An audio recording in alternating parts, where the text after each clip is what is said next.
大家好，咁我哋今日咧又做另外一種蛋糕咯喎。咁我哋今日咧就會做一個芒果 cheesecake 嘅。咁夏天到咗啦，咁我哋都想做翻個生果味重啲嘅蛋糕。咁我哋做呢個芒果 cheesecake 咧個味道會好濃嘅。咁我哋首先嚟介紹我哋嘅材料先啦。咁我哋最重要嘅會有忌廉芝士啦、砂糖、芒果蓉同埋鮮奶、淡忌廉、魚膠粉、芒果啫喱粉。咁當然啦，仲會有我哋嘅麥維他消化餅，加啲軟嘅牛油。同埋一啲芒果肉，咁我哋而家開始咯喎。嗱，咁我哋咧要準備我哋嘅餅底喎。咁首先咧，我哋有3塊麥維他啦，我哋咧就會放喺個保鮮袋入邊。咁我哋咧就要壓碎我哋嘅麥維他先嘅，用個碌棍慢慢將個麥維他推下咧，佢就會完全平晒噶咯喎。咁我哋來回咧推多幾次咧，其實餅乾就會完全碎晒噶啦。咁你都可以揾隻手摸下佢，咁發覺邊度係未夠碎嘅話咧，就可以再碌多一陣。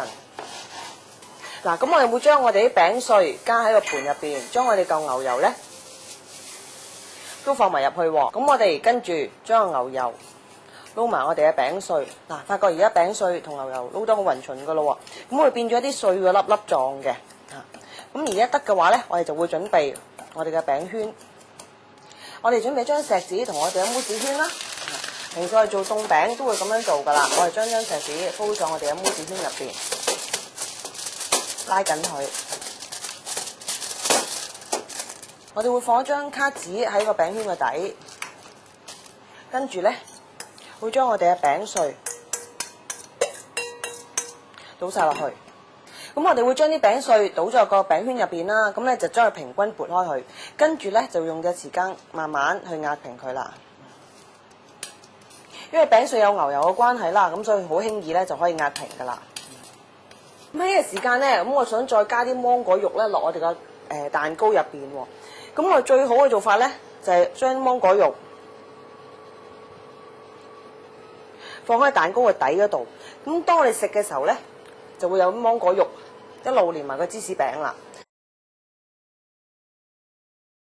首先咧，我哋會將我哋嘅芝士啦放晒喺個深嘅盤裏面。加埋啲糖落去，咁跟住咧就會用一隻木嘅匙羹將我哋嘅芝士cut開佢先。因為芝士咧喺雪櫃拎出嚟咧，佢唔會變得好軟身嘅。咁我哋咧要將佢同啲糖咧完全混和晒。咁最方便嘅方法咧就用一隻木匙羹幫佢同埋啲糖撈勻佢。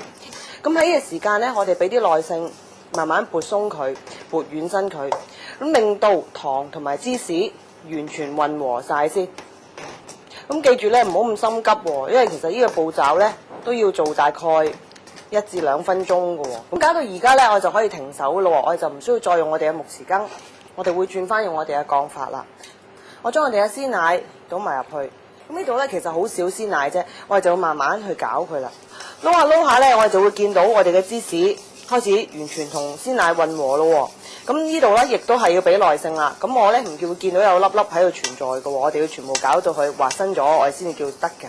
見唔見到啊？而家所有芝士都已經完全冇晒粒粒嘅咯喎，同我哋當初係咪完全兩個樣啊？咁記住，我哋要盡量搞到佢滑身啲，亦都唔可以搞得太耐嘅喎，搞得太耐其實芝士都會老身嘅。我哋搞到好似而家咁樣一個好 creamy 嘅狀態。咁我哋咧將啲芒果蓉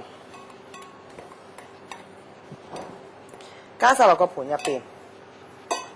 我哋繼續撈勻佢。嗱，咁我哋咧就準備好咗我哋嘅芒果芝士咯喎。嗱，咁跟住落嚟，我哋就會打好我哋嘅淡忌廉啦。咁呢度咧大概有150g 嘅淡忌廉，等於我哋喺街買大概1盒嘅淡忌廉啦。咁我哋咧會打到好似啲雪糕狀，咁跟住咧就會加埋落我哋嘅芝士裏面嘅。見到我哋嘅忌廉已經打到好似軟雪糕咁樣啦。咁我哋跟住落嚟就會將我哋嘅忌廉加埋落我哋嘅芝士入邊啦。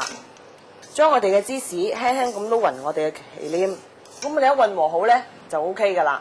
咁跟住落嚟咧，我哋會準備翻我哋嘅魚膠粉。咁魚膠粉啦，我哋記得一定要用凍水開咗先喎，再坐熱水。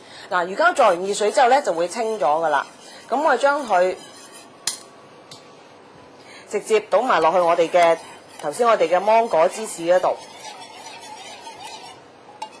攪勻佢。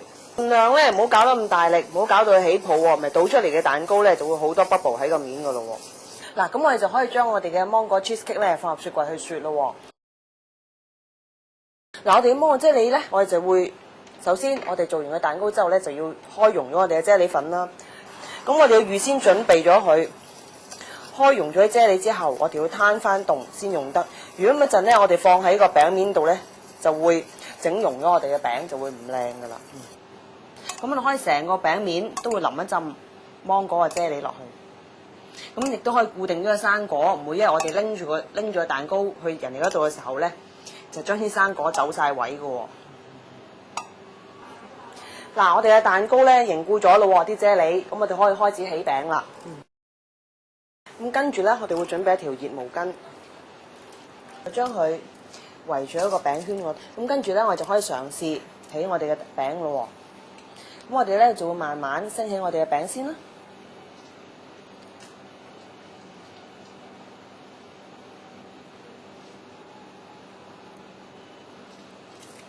咁成個蛋糕咧就起咗出嚟嘅咯喎。咁呢個 cheesecake 咧好軟滑、好香嘅喎。